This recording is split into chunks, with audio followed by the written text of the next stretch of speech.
O veneno escorria silencioso pelo cristal do meu copo, colocado ali por mãos que acreditavam ter me enganado. Com um gesto rápido, troquei os cálices de lugar, e o destino se encarregou do resto. Era uma manhã daquelas que parecem suspensas no tempo. Os raios de sol filtravam-se pela renda da cortina, desenhando padrões dourados sobre as teclas amareladas de um piano que carregava em si mais de um século de histórias femininas. Anastácia passou os dedos pela madeira polida, como se quisesse guardar na memória aquele toque. Hoje ela se tornaria esposa. E algo dentro dela sussurrava que aqueles momentos de solidão matinal, acompanhada apenas pelas notas que só ela ouvia, jamais se repetiriam. Filha, vem aqui. Vamos ver como fica o vestido, chamou Zinaída Petrovna desde o quarto. Sobre a cama, estendido com cuidado, estava o traje de noiva, um legado que havia vestido 3 gerações. As mãos da mãe, marcadas pelos anos de correção de cadernos e contas apertadas, alisavam cada prega da seda envelhecida.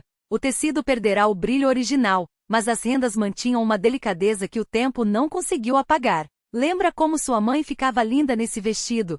Disse Zinaída, enquanto abotoava as costas da filha. Agora é a sua vez. Os olhos dela se encontraram no espelho do guarda-roupa. Nos de Zinaída, porém, não havia apenas a emoção esperada. Havia um brilho de alerta, uma sombra de dúvida. Mãe, você acha que estamos nos apressando? Perguntou Anastácia. A mãe hesitou, segurando entre os dedos as antigas presilhas de pérola, outra herança de família. No nosso sangue, as mulheres sempre se casaram cedo, respondeu devagar. Sua avó e seu avô foram amigos por 3 anos antes de ela aceitar o pedido. A Zina sempre dizia que pressa nesses assuntos só traz arrependimento. Um suspiro suave. Eu mesma não disse sim para seu pai de imediato. Ele passou um ano inteiro me cortejando, todas as noites com a guitarra debaixo da minha janela. Os vizinhos já reclamavam. Um sorriso fugaz tocou seus lábios, mas os olhos permaneciam sérios. O coração não obedece a ordens, minha filha. Só peço que esteja atenta. A intuição feminina é como uma bússola. Se a gente não a ignora, ela nunca falha. O que quer dizer, mãe? Que um homem de valor não esconde seus amigos, não foge de falar do trabalho. Tem orgulho do que faz. Mas se tudo é nebuloso, se as respostas são evasivas. A frase ficou no ar, mas o olhar dizia tudo. Ensinei crianças por 30 anos, vi de tudo. Os mais perigosos são aqueles que falam demais, e dizem de menos. Anastácia lembrava como tudo havia começado 6 meses antes, em um concerto beneficente. Ela tocava Chopin para veteranos de guerra quando um homem se aproximou no intervalo, alto, elegante, com olhos cinzentos que pareciam ler além das aparências. Georg Vedeniev. Sua música tem uma alma tão profunda que até as pedras chorariam.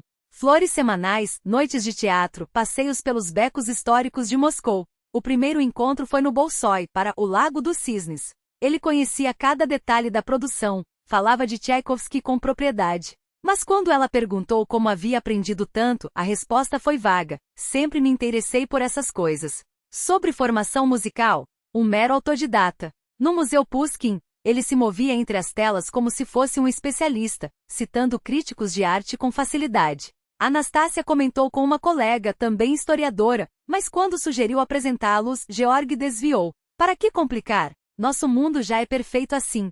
Sabia ouvir, fazia as perguntas certas, aparecia nos momentos em que a saudade do pai, falecido havia 3 anos, apertava mais. Mas seu passado era uma névoa.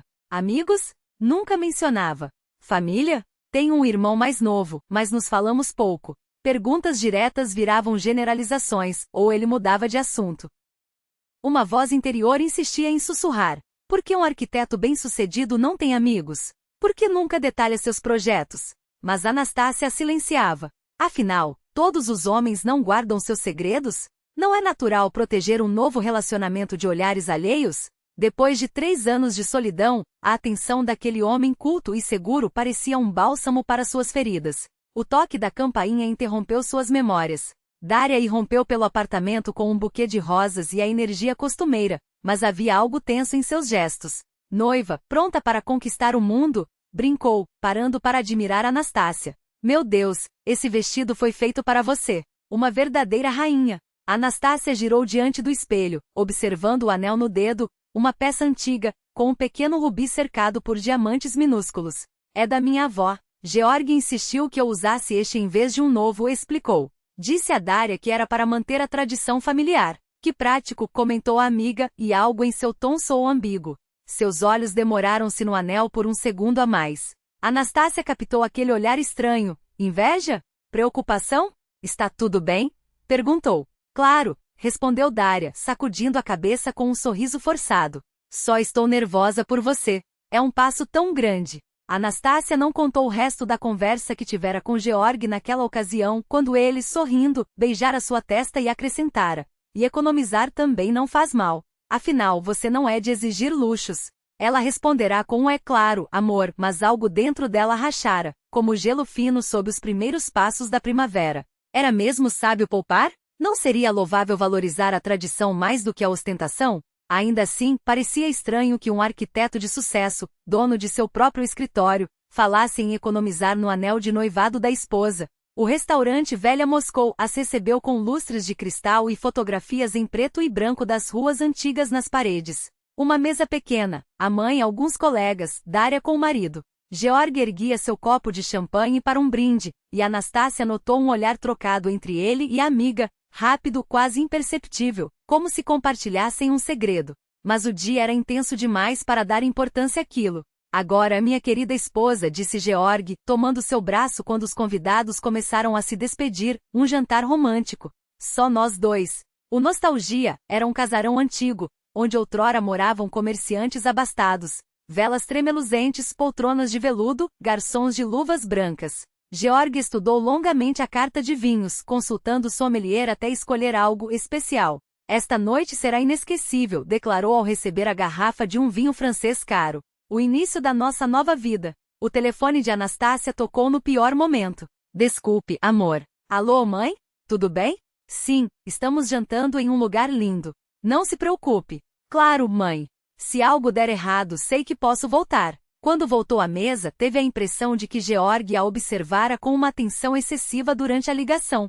Seus dedos apertavam com força o talher, como se contivessem algo mais do que simples impaciência. O brilho do cristal no copo de vinho poderia ser apenas um jogo de luzes e sombras, nada mais. Como Anastácia poderia imaginar, naquela noite que prometia ser o início de uma vida feliz, que na verdade estava dando o primeiro passo em direção a uma armadilha mortal. Ao voltar para a mesa, notou algo estranho. O jovem garçom que havia servido os hors d'oeuvres pouco antes agora a observava com uma expressão tensa, quase angustiada. Seus movimentos eram hesitantes, como se lutasse contra um impulso. Quando seus olhares se cruzaram por um instante, ele se aproximou com a bandeja e sussurrou, tão baixo que ela duvidou ter ouvido direito. Não beba do seu copo. As palavras foram tão fugazes que Anastácia questionou se não teria sido imaginação. Mas havia algo no olhar dele, um misto de medo, determinação e até desespero, que a fez estremecer por dentro. Sentou-se, tentando manter a calma, enquanto os dedos, sem querer, roçaram a borda da toalha. Ao se curvar para ajustá-la, trocou rapidamente os copos de lugar. Pelo nosso futuro feliz, querida, disse Georg, erguendo o seu. Os olhos dele cintilavam à luz das velas, mas havia algo de frio naquele brilho.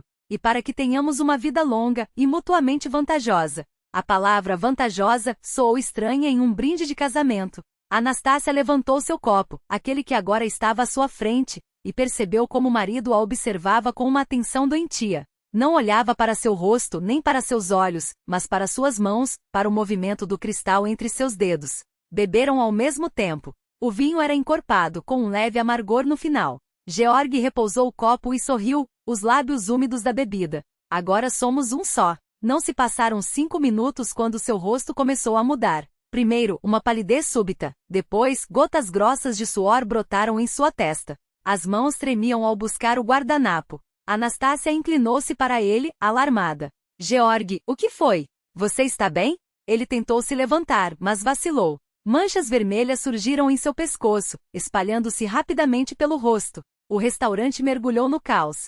Garçons corriam entre as mesas, alguém gritava por uma ambulância. Georg desabou de volta na cadeira, a respiração entrecortada, os olhos turvos. Com um esforço sobre-humano, ergueu a mão trêmula e apontou para Anastácia. Ela me envenenou, conseguiu dizer, alto o suficiente para que os clientes das mesas vizinhas ouvissem. Os olhares se voltaram para ela, carregados de suspeita e horror. Anastácia sentiu o chão se abrir sob seus pés. Do que você está falando, Georg? Eu não fiz nada. Mas ele já perdia a consciência, a cabeça caindo para trás, inerte. O gerente chegou correndo. A confusão tomou conta do salão. Gritos, celulares tirando fotos, alguém mencionando veneno. No meio daquele tumulto, Anastácia avistou o garçom Mikhail, como chamar o gerente, inclinado sobre a mesa, examinando o vinho restante no copo com uma expressão séria, quase aterrorizada. Quando seus olhares se encontraram novamente, ele fez um leve aceno com a cabeça. Aquilo foi a gota d'água. Sem esperar pela ambulância, Anastácia agarrou sua bolsa e, sem querer, a de Georg também, e saiu correndo do restaurante. O coração batia tão forte que ela temia que explodisse. Na rua, gritou para o primeiro táxi que viu. Táxi. Para onde, moça? O motorista a olhou pelo retrovisor, intrigado. Terminou mal a noite, hein? Não se preocupe, essas coisas acontecem. Em casa, trancou todas as fechaduras e encostou-se na porta, tentando recuperar o fôlego. As mãos ainda tremiam, não de frio, mas de um terror que só agora começava a se instalar em sua mente. O que acabou de acontecer? Por que aquele garçom a alertou? E, acima de tudo, por que Georg a acusou? No espelho do hall, viu um rosto que não reconheceu, pálido com a maquiagem borrada, ainda vestida no vestido de noiva que, de repente, parecia um figurino de uma peça grotesca. Tirou os sapatos, deixou cair a grinalda. Só então notou que carregava 2 bolsas. Ao abrir a de Georg, encontrou um celular, não aquele elegante smartphone que ele usava na sua frente, mas um aparelho simples, antigo, sem capinhas ou adereços. Um telefone de trabalho? Por que um arquiteto bem-sucedido precisaria de 2 celulares? Georg costumava usar datas importantes como senhas. Ela sabia disso pelo telefone principal dele. Tentou a data em que se conheceram, 15 de março. A tela se iluminou. A primeira coisa que viu foi uma pasta com seu nome, na XS dentro, documentos digitalizados, apólices de seguro em seu nome, com uma quantia que a deixou gelada. 2 milhões de rublos. Beneficiário, Georg Vedeniev. Quando ela havia assinado aquilo? A memória revivia os últimos meses em flashbacks. Aquele jantar no final de abril, quando Georg levou formalidades para os Zags. Uma pilha de papéis e explicações apressadas. Assine aqui, querida, são só declarações padrão de renda e saúde. Ela havia assinado sem ler, confiante. Entre os comprovantes de salário e atestados médicos, escondiam-se aquelas apólices. Em outra pasta, uma troca de mensagens com Dasha. Curta, mas suficiente para não deixar dúvidas. Transferiu o combinado. Obrigado pelas informações sobre os hábitos dela. É ingênua como uma criança. Não desconfia de nada. Amanhã tudo termina. Esteja pronta para as perguntas da polícia. Anastácia relia as palavras, cada uma como um tapa. Dasha sabia. Não apenas sabia, participava, se preparava. A amiga que a ajudara a escolher o vestido de noiva, que deveria ser testemunha da sua felicidade. As mãos tremiam ao discar o número da amiga. Dasha, o que está acontecendo? Georg está no hospital, e estão me acusando de envenená-lo. Nastia? A voz de Dasha soou tensa, estranha. Onde você está? Todos estão te procurando. Estou em casa. Dasha, me diz a verdade. Você sabia alguma coisa sobre esses seguros? O silêncio que se seguiu foi longo demais. Que seguros? Não sei do que você está falando. Não minta para mim. Tenho a conversa aqui. Como você tem o telefone de trabalho dele? Dasha explodiu. Devolva isso agora. É propriedade privada. Anastácia desligou. A amiga sabia. Sabia e fez parte. Meia hora depois, estava em um quarto barato na periferia da cidade, paredes descascadas, cama rangente, mas ali, pelo menos, poderia pensar. O celular de Georg era uma mina de informações. Havia outra pasta protegida por senha. Anastácia tentou combinações óbvias, datas de aniversário, aniversários de casamento. Então, lembrou-se de uma vez em que Georg mencionara a mãe com um tom sombrio. Aquele dia mudou minha vida para sempre. A data da morte dela. 3 de outubro de 1998. A pasta se abriu. O que viu a fez recuar, como se o aparelho queimasse suas mãos. Fotografias de documentos, recortes de jornal, extratos bancários. Ekaterina Vedenieva. Morta em um acidente de carro. Falha nos freios. Indenização do seguro. 500 mil rublos. Polina Vidineva. Caiu da sacada após ingestão de sonífero. 2 milhões. Svetlana Vedenieva. Afogada no rio. Substância desconhecida no sangue, causadora de convulsões. 2,5 milhões. E na pasta mais funda, os papéis de divórcio de uma tal Irina Berezina. A única que sobreviveu. Anastácia desligou o celular e deitou-se na cama, olhando para o teto. Georg planejava matá-la. Ela seria a quarta. Se não fosse o aviso daquele garçom, até o amanhecer já estaria morta. Lá fora, Moscou noturna seguia seu rumorejar indiferente. Em algum hospital jazia o homem que ela acreditara ser seu salvador, seu recomeço. Um homem que já matara 3 vezes, e se preparava para fazê-lo novamente. Anastácia fechou os olhos, mas o sono não vinha. Fragmentos de memória giravam em sua cabeça, Georg escolhendo o vinho com tanto cuidado, observando seu copo com atenção doentia, apontando para ela com aquele último gesto acusador. Cada detalhe se encadeava formando um quadro. E pela primeira vez ela viu a verdade.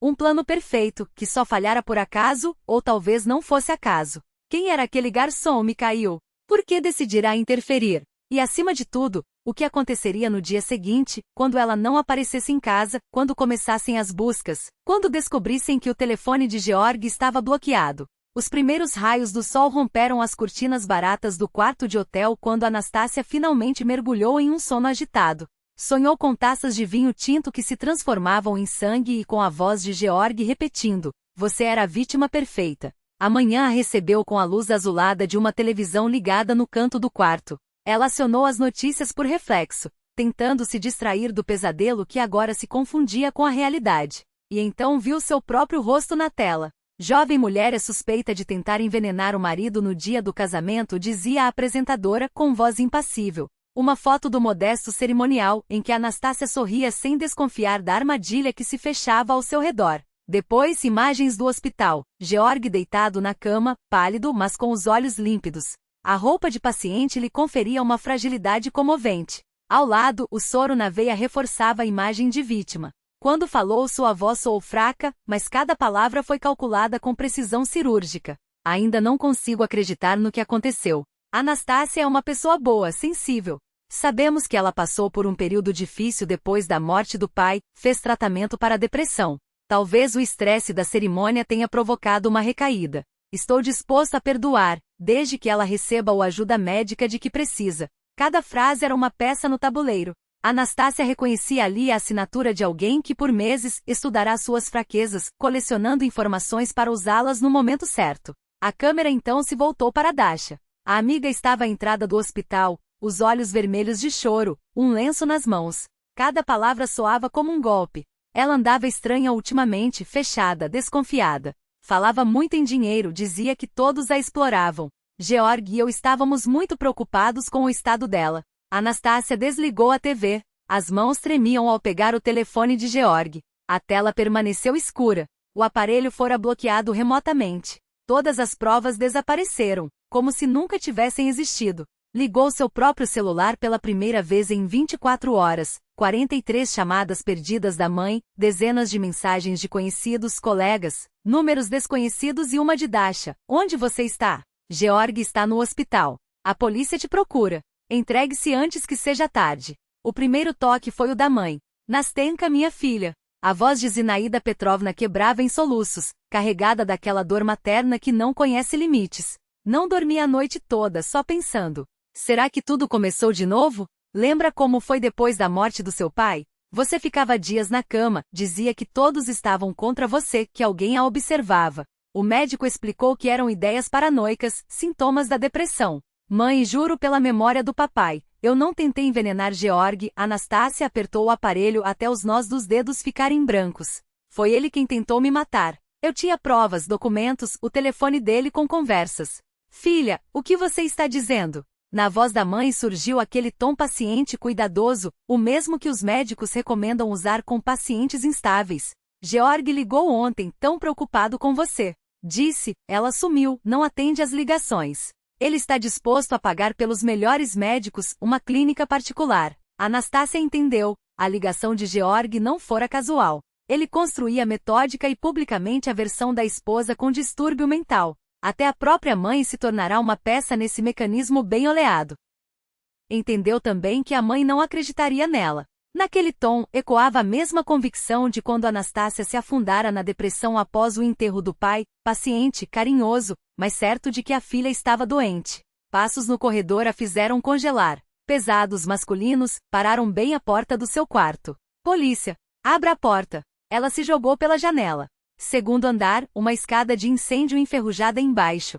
Desceu agarrada aos degraus corroídos, o coração batendo tão forte que parecia ecoar pelo pátio inteiro. As horas seguintes viraram um esgotante jogo de gato e rato. Anastácia serpenteava por ruas desconhecidas, as pernas bambas, entrava em lojas e saía por portas dos fundos, escondia-se em becos. A fome e a sede a devoravam, não comia desde a véspera do dia anterior. Em uma mercearia comprou uma garrafa d'água e um pastel, engolindo-os com voracidade enquanto observava, através da vitrine de brinquedos, uma menina de 3 anos brincando. Por um instante imaginou a vida que poderia ter tido, família, filhos, uma felicidade simples e humana. Mas alguém a seguia. Um homem alto de casaco escuro, com um rosto assustadoramente parecido com o de Georg, só que mais jovem com traços mais duros. Mantinha distância, mas quando ela acelerava o passo, ele também acelerava. Quando parava, fingia examinar vitrines.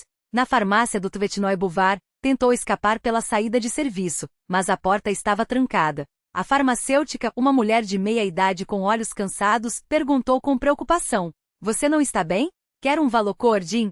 "Não, obrigada." Anastácia espiou pela vitrine. O perseguidor estava do outro lado da rua, fumando, mas sem tirar os olhos da farmácia. Quando as forças a abandonaram de vez, quando cada passo era uma batalha e pontos negros dançavam diante dos seus olhos por falta de sono e estresse, ela dobrou para um velho pátio moscovita, daqueles que ainda guardavam memórias da capital pré-guerra. Ali, entre bancos de madeira tortos e tilhas crescidas, ouviu uma voz familiar: "Múzia, não puxe tanto a coleira."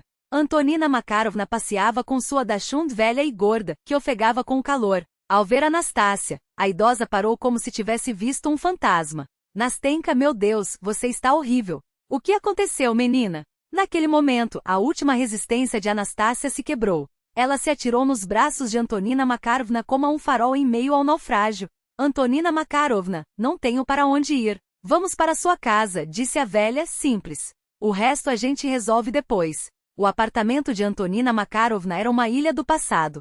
Móveis da era Stalin, fotografias emolduradas na comoda, uma coleção de cartões postais antigos sob vidro. Ali cheirava a hortelã, tortas e vida vivida. "Senta à mesa, querida." A idosa serviu um copo de chá fumegante. "Hortelã com melissa. Acalma os nervos. Sempre dei isso aos meus pacientes." Anastácia contou tudo, do encontro com Georg e a fuga do hotel. Antonina Makarovna ouviu com atenção, acenando de vez em quando sem interrompê-la.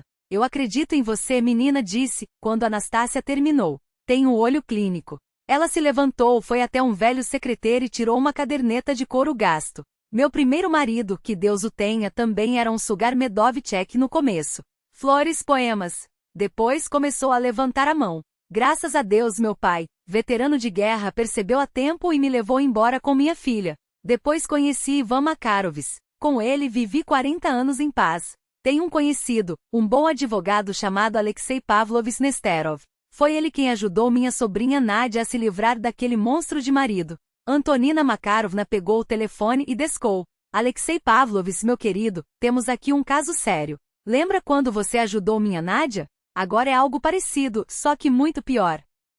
1 hora depois, um homem de cerca de 45 anos entrou no apartamento. Baixo, de óculos com olhos castanhos atentos que pareciam absorver cada detalhe. Ouviu Anastácia em silêncio, examinou o celular bloqueado de Georgi e depois de um longo momento, declarou: "O próprio aparelho já é uma prova. A perícia poderia recuperar dados apagados, mas o ideal seria encontrar testemunhas vivas. Você disse que um garçom a alertou. Precisamos encontrá-lo. Por que o senhor acredita em mim?" perguntou Anastácia, a voz trêmula. "Todos os outros acham que sou louca." Alexei Pavlovich tirou os óculos, limpou as lentes com cuidado e ficou calado por um tempo que parecia eterno. Então começou a falar, a voz baixa como se as palavras pesassem. "Eu tinha uma irmã, Vera. Casou-se com um homem que parecia o marido perfeito. Quando ela começou a desconfiar de algo, me contou. Eu era jovem, um advogado inexperiente. Pensei que fosse imaginação dela, que mulheres tendem a dramatizar." Sua voz falhou. 1 mês depois encontraram Vera na banheira. Versão oficial: acidente doméstico. Escorregou ou bateu a cabeça. Desde então jurei a mim mesmo que sempre acreditaria nas mulheres nessas situações, até que se prove o contrário. Colocou os óculos de volta e seu rosto reassumiu a expressão profissional. "Agora você está foragida. A cada hora sua posição fica mais frágil. Sugiro que se apresente voluntariamente à polícia." Estarei ao seu lado para garantir que seus direitos sejam respeitados. Anastácia olhou para ele, depois para Antonina Makarovna, que acariciava a cachorrinha e observava tudo com atenção. Pela primeira vez em dias, sentiu que não estava sozinha. Está bem, concordou. Mas antes preciso entender uma coisa. Kelly garçom, Mikhail, sabia de algo. Talvez tenha visto Georgi fazer isso antes. As algemas de metal eram mais pesadas do que Anastácia imaginara, não pelo peso físico, mas pelo que representavam. Cada toque do aço frio em seus pulsos era um lembrete de como uma vítima pode se tornar tão rápido. O procedimento seguiu como nos filmes, só que agora era sua realidade. As digitais, os dedos sujos de tinta preta como uma marca de culpado. As fotos de frente e perfil, onde cada clique da câmera não registrava um rosto, mas um prontuário, a entrega dos pertences pessoais sob recibo, até a aliança, que ontem ainda simbolizava felicidade, agora era uma peça de prova. A investigadora, uma mulher de cerca de 50 anos com olhos cansados, estudava os autos do caso, lançando olhares rápidos por cima dos óculos. Anastácia Sokolova, você é acusada de tentativa de homicídio. Conte sua versão dos fatos. Ela relatou tudo. O aviso estranho do garçom, os documentos no celular, a fuga desesperada. A investigadora anotava sem demonstrar emoção. Você tem alguma prova de que seu marido planejava matá-la? Perguntou, pousando a caneta. O celular está bloqueado.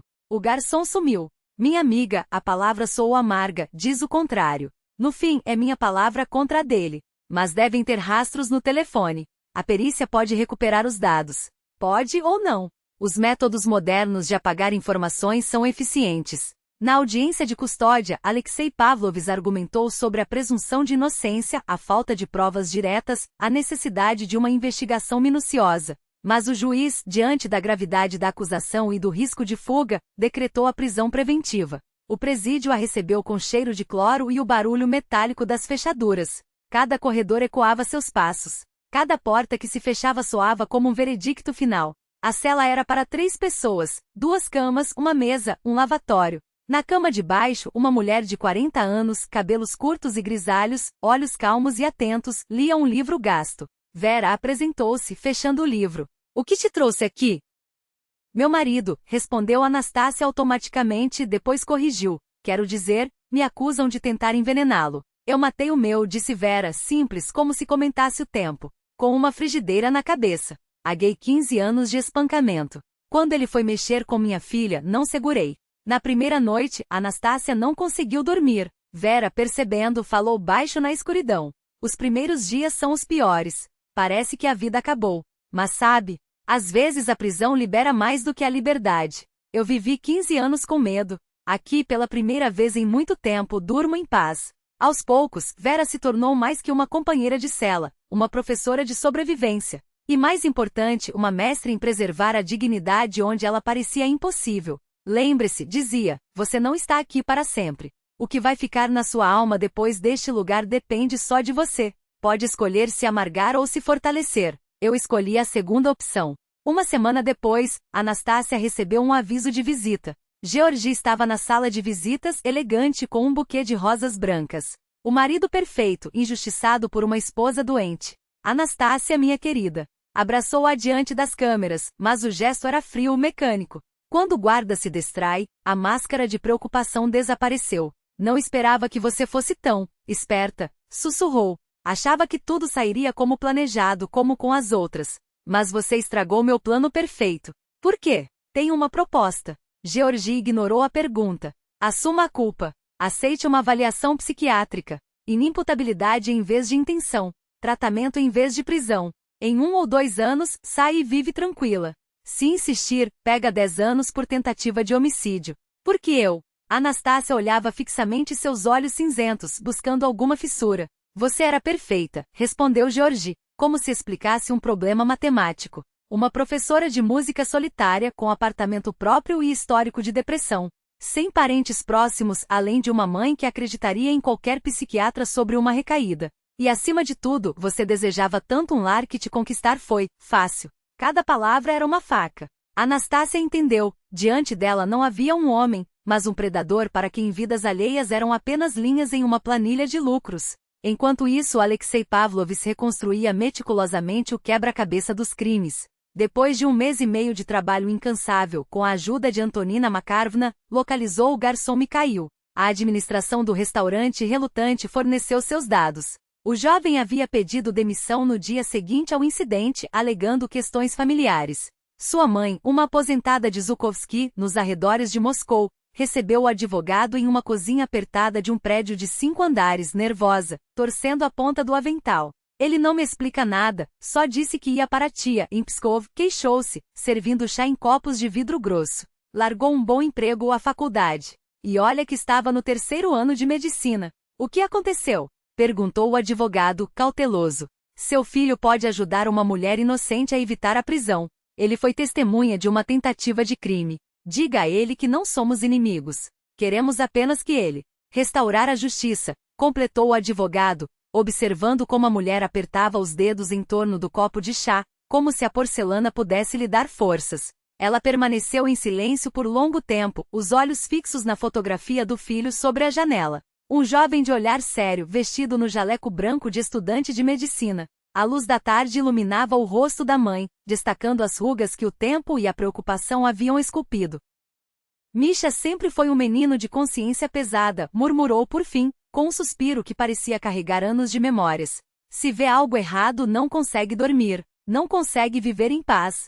Fez uma pausa, passando os dedos pela moldura da foto. Acho que por isso escolheu a medicina. Queria ajudar as pessoas.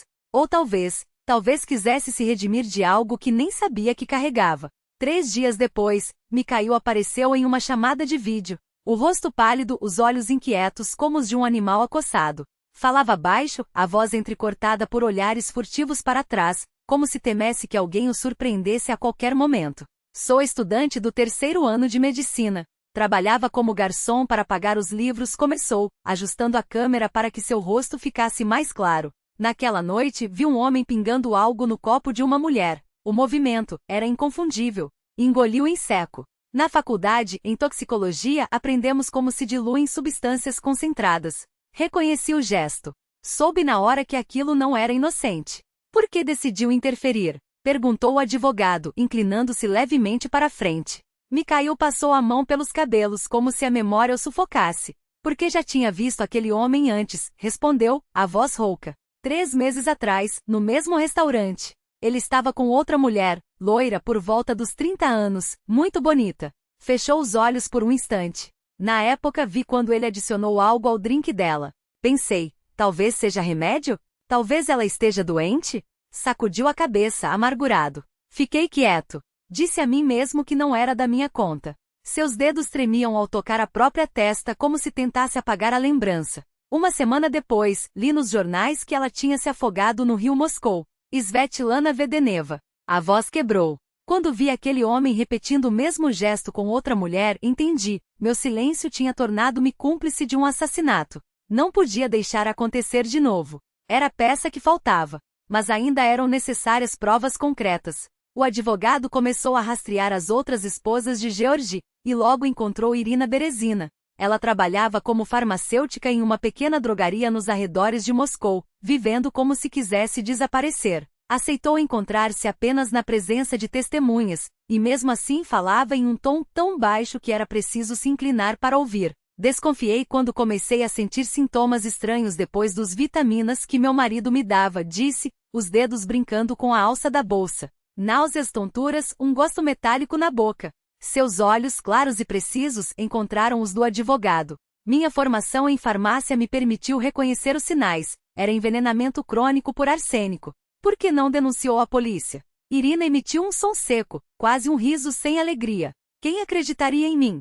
Sua voz era firme, apesar da amargura. Ele era um arquiteto bem-sucedido, charmoso, respeitado. Eu, uma farmacêutica com mania de perseguição. Abanou a cabeça. Ele diria que era deformação profissional, que eu via veneno em tudo. Então peguei meus documentos e fugi. Pedir o divórcio por meio de um advogado foi o máximo que consegui.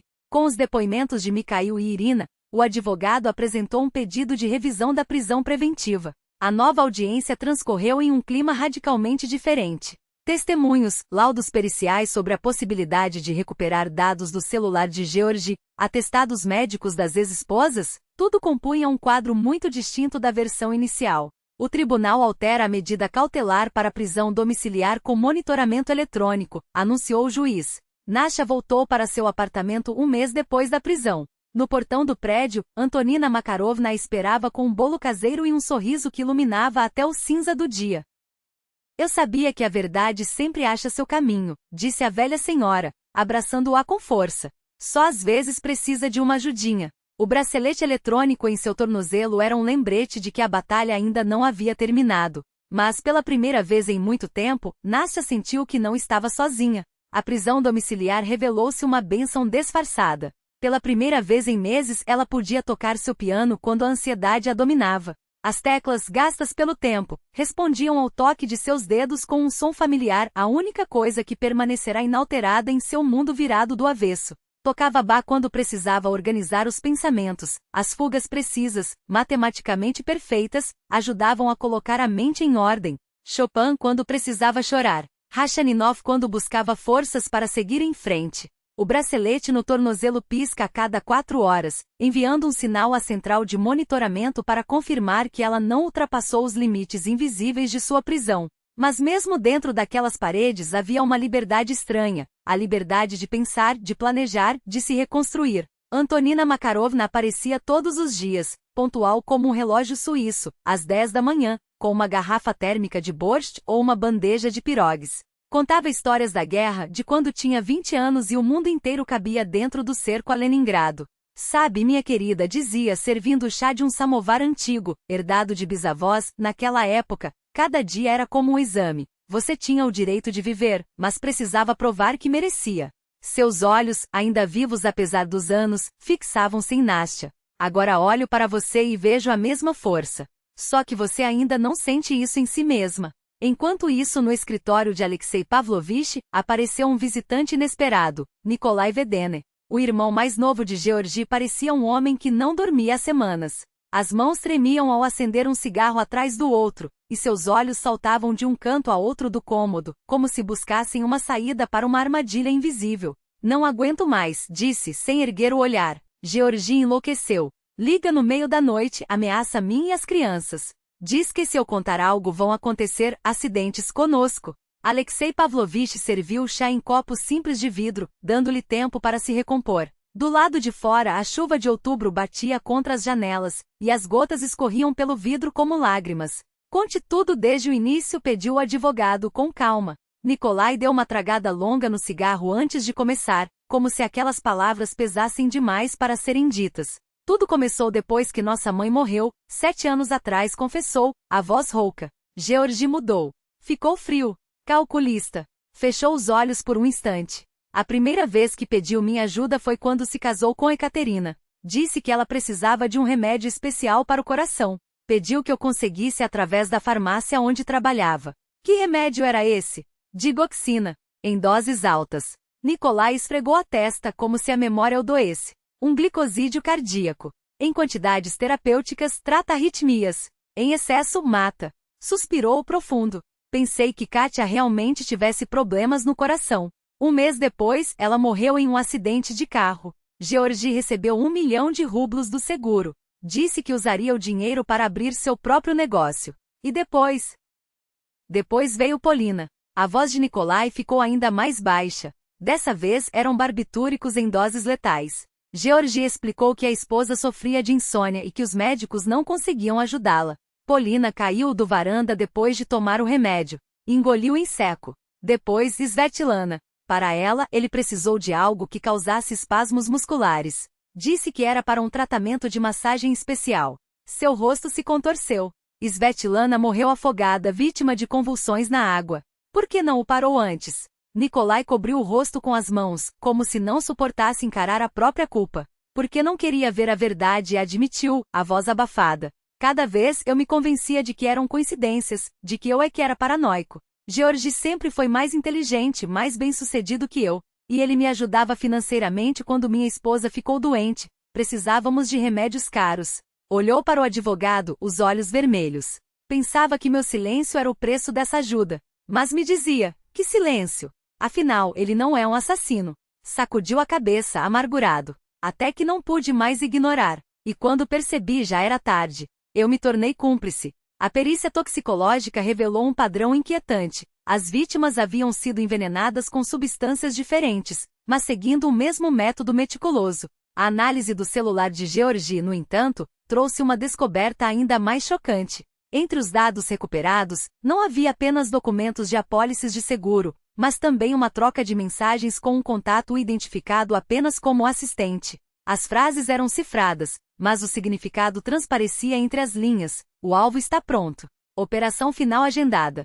Seguro contratado. Na residência de Georgie, uma busca minuciosa desvendou o que parecia um laboratório clandestino. Entre as prateleiras de livros, ampolas com venenos raros escondidas em encadernações falsas, balanças de precisão milimétrica e seringa para microdosagens. Aquele homem havia transformado o assassinato em uma ciência exata. Só que quando as autoridades foram prendê-lo, Georgie já havia desaparecido, como se dissolvido nas ruas de Moscou. O apartamento estava vazio há uma semana. No trabalho ninguém o via. O telefone mudo.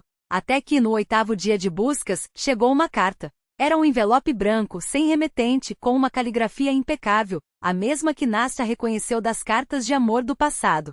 Sei o que você fez. Encontremo-nos onde tudo começou. Amanhã, às 20 horas. Só você e eu. Caso contrário, seus novos amigos vão se arrepender. Alexei Pavlovich examinou o papel com luvas, como se temesse que ele pudesse explodir. É uma armadilha, advertiu. Um homem desesperado é imprevisível.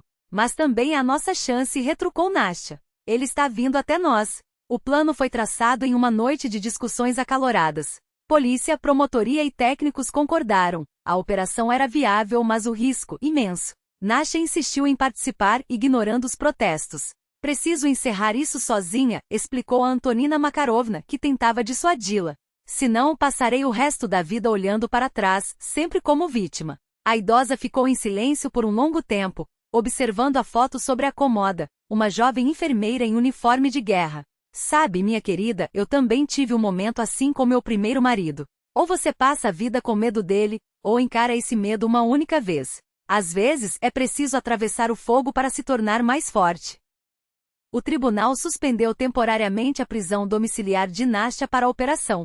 O colete à prova de balas sob o vestido parecia deslocado, mas o microfone de ouvido era quase imperceptível. No restaurante Nostalgia, agentes se infiltraram como clientes, um casal jovem à mesa ao lado, um homem solitário com jornal no balcão, uma garçonete de olhar atento. O mesmo lugar, as mesmas velas, o mesmo cardápio. Só que desta vez, Nastya sabia o que se escondia por trás daqueles detalhes românticos de um mês atrás. Às 20 horas em ponto, Georgie apareceu. Magro, com olheiras fundas, mas ainda elegante em seu terno escuro. Nastya disse, sentando-se à sua frente. Você parece mais forte. A prisão ensina muitas coisas, respondeu ela, sem pestanejar. Falavam com cautela, como esgrimistas medindo os golpes do oponente. Georgie insinuava conexões poderosas, influências que o livrariam até mesmo após uma eventual prisão. Temos testemunhas, Georgie, cortou Nastya serena. Mikhail viu você manipular o copo. Irina confessou as tentativas de envenenamento. Seu irmão Nikolai deu depoimento. As perícias confirmaram os venenos nos corpos. Chegou a hora de parar. O rosto de Georgie se transformou. A máscara do homem refinado caiu, revelando a fúria gelada de um predador acossado. Acha que é esperta? Ele se inclinou sobre a mesa, os dedos crispados. Sim, eliminei obstáculos. Escolhi a dedo, solitários confiantes com bens. Pessoas que não resistiriam muito. Nastya sentia o gravador capturando cada palavra. Georgie falava em meias palavras, mas o significado era claro. Método testado, continuou com o orgulho profissional doentio. Primeiro, ganhar confiança. Depois, doses preventivas nos vitaminas. E o golpe final em público, onde todos veem um marido atencioso e uma esposa que subitamente passa mal. Ele descrevia os detalhes como um engenheiro explicando um projeto. E foi então que Nastya entendeu. Diante dela não havia um homem, mas uma máquina de matar com forma humana. De repente, Georgie calou-se, os olhos estreitos. Você está gravando? A voz rouca carregada de suspeita. Está trabalhando com a polícia? Lançou-se sobre a mesa, tentando agarrar Nastya pelo pescoço. Ela recuou, derrubando talheres e copos. Em segundos, os agentes cercaram a mesa. Polícia. Mãos na cabeça. Georgie debateu-se como um animal enjaulado, gritando sobre armações, sobre Nastya ser louca, sobre tudo ser uma farsa. Mas a gravação já estava feita. A confissão obtida. Quando levaram o algemado, ele virou-se para Nasha uma última vez. Isso não acabou. Tenho amigos, dinheiro e influências. Você ainda vai se arrepender. Ela permaneceu sozinha à mesa, diante de 2 copos de vinho pela metade, símbolos de um assassinato que não se consumou e de uma ilusão de felicidade destruída. Pegou ambos e com um gesto violento atirou-os ao chão. Os cacos se espalharam pelo mármore, o vinho tinto escorrendo em manchas escuras. Aquele gesto carregava toda a sua dor, sua raiva e finalmente sua libertação. Não era mais vítima. Havia sobrevivido. Havia vencido. A música voltou a fazer parte da vida de Anastasia, não como refúgio, mas como reencontro. A tímida Kátia que descobrira Chopin nas aulas de piano, e sua espontaneidade ingênua lhe lembraram que o mundo não se resumia à crueldade humana. Havia beleza nas notas que dançavam no ar, assim como havia bondade nas pessoas que, mesmo sem saber, a ajudaram a se reconstruir. Anastasia Alexeyevna, por que você demorou tanto para voltar? Perguntou Lizaveta certa vez com a franqueza das crianças que ainda não aprenderam a medir palavras. Mamãe disse que você estava doente, acrescentou, como se isso explicasse tudo. Estive doente, sim, respondeu Nastia com uma honestidade que agora lhe custava menos. Mas agora estou curada. Em novembro, sua mãe apareceu pela primeira vez em meses. Não chorava, mas o rosto traía os anos que a dor lhe roubara. Permanecia parada na porta do apartamento, segurando um embrulho com pirogues caseiros, sem saber por onde começar. Perdoe-me, Dushenka, sussurrou Zinaida Petrovna finalmente. Eu deveria ter acreditado em você, não nele. Achava que estava protegendo você, insistindo para que se tratasse, e acabei traindo você. Nasha abraçou e sentiu os ombros da mãe tremendo. Aquele abraço carregava o peso de meses de incompreensão mútua, o medo que cegara o instinto materno e o alívio de que, afinal, a verdade havia triunfado. Você não tem culpa, mamãe. Ele era profissional em mentir. Convincente demais. Nasha segurou as mãos da mãe entre as suas. Eu também tive medo depois que papai morreu. Quando você começou a se fechar, a deixar de comer, a falar em conspirações. Pensei que a depressão tivesse voltado. Os médicos falavam em recaídas. Mas eu resisti, disse Nasha com uma firmeza que surpreendeu até a si mesma. Parece que sou mais forte do que imaginávamos. Até do que eu mesma imaginava. Zinaida Petrovna a observou, como se visse a filha pela primeira vez. Você mudou, Dushenka. Não sei explicar. Antes você era como um talo de grama ao vento, bonita, mas frágil. Agora você tem uma coluna vertebral. Elas ficaram por horas na cozinha, tomando chá com os pirogues da mãe e falando sobre tudo o que deixaram de dizer naquela temporada sombria. Sobre medos, esperanças, sobre a importância de confiar uma na outra mesmo quando o mundo parecia hostil. Antonina Makarovna passou a aparecer com tanta frequência que Nastia já punha 2 pratos na mesa por hábito. A velha senhora trazia receitas de sua juventude e, com paciência de quem ensina a viver, mostrava como preparar pirogi de repolho e ovo de verdade. Sabe, Milaya, dizia, enquanto Nastia sovava a massa com mais confiança a cada tentativa na vida como na culinária, às vezes o amargo vira doce se você adicionar um pouco de amor e paciência. O segredo é não ter pressa e não temer experimentar. Em dezembro, Nastia levou o anel da avó a um ourives. O mestre, um homem de olhos bondosos e mãos experientes, examinou a joia antiga com cuidado. A pedra é boa. Trabalho de qualidade. O que deseja fazer? Um pingente, respondeu ela. Para que não me lembre da traição, mas da força que tive para superar tudo. O homem assentiu, como se compreendesse mais do que as palavras diziam. Em janeiro chegou uma carta do Centro de Apoio a Vítimas de Violência Doméstica. Convidavam-na para dar uma palestra, compartilhar sua experiência. Nastia segurou o papel por longo tempo, relendo cada linha. Antonina Makarovna, que a observava em silêncio, apenas disse: aceite. Tudo o que nos acontece ganha sentido quando encontramos uma maneira de transformar isso em ajuda aos outros. Na plateia, havia cerca de 30 mulheres, de idades diferentes, com olhares cautelosos e rostos tensos. Na primeira fileira, uma senhora idosa segurava uma fotografia entre as mãos.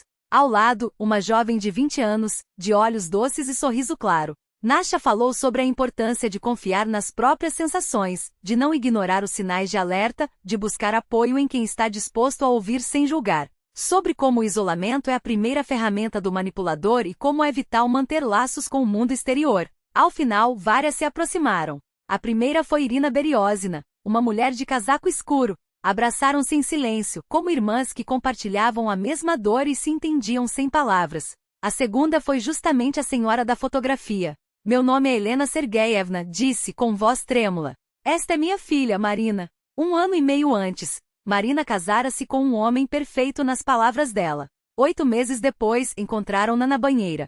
A versão oficial, escorregara e batera a cabeça. Mas eu sabia que algo estava errado, continuou Helena, apertando a foto contra o peito. Marina nadava desde criança, nunca teve medo de água. E nos últimos meses ela andava, lenta, queixava-se de tonturas. Você foi à polícia?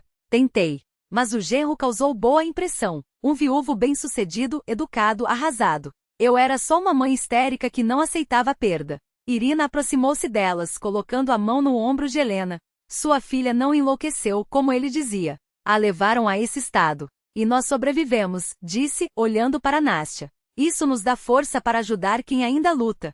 Sim, concordou Nastya, observando as mulheres ao redor. Cada uma com sua história, cada uma com uma dor que nem sempre podia ser dita em voz alta. Isso dá sentido a tudo. À noite, sentou-se ao piano e abriu a partitura do primeiro concerto para piano de Tchaikovsky, aquele que começara a estudar antes de conhecer Georg, mas nunca terminara. Na época, a música lhe parecia inalcançável, exigindo uma técnica que julgava não possuir. Agora seus dedos encontravam as teclas com naturalidade. A melodia fluía livre, não como uma demonstração de virtuosismo, mas como um relato da vida, com seus voos e quedas, seus trechos luminosos e sombrios. Antonina Makarvna escutava da poltrona, os olhos fechados, um sorriso sereno nos lábios. Sabe, Nastenka, disse quando os últimos acordes se dissiparam no ar, a vida é como essa sonata. Tem passagens em menor, tem momentos em maior. Mas o que importa não é a tonalidade em que está escrita, e sim como a executamos. Asterisco. O acorde final soou vibrante e solene. Do lado de fora a neve caía, envolvendo a cidade em um silêncio branco. Dentro do apartamento, porém, o silêncio era outro, não vazio, mas preenchido. O silêncio de quem atravessou a tempestade e permaneceu inteiro. Nastya fechou a tampa do piano e olhou pela janela. Além da cortina de neve, um novo dia começava. E pela primeira vez em muito tempo, ela estava pronta para recebê-lo.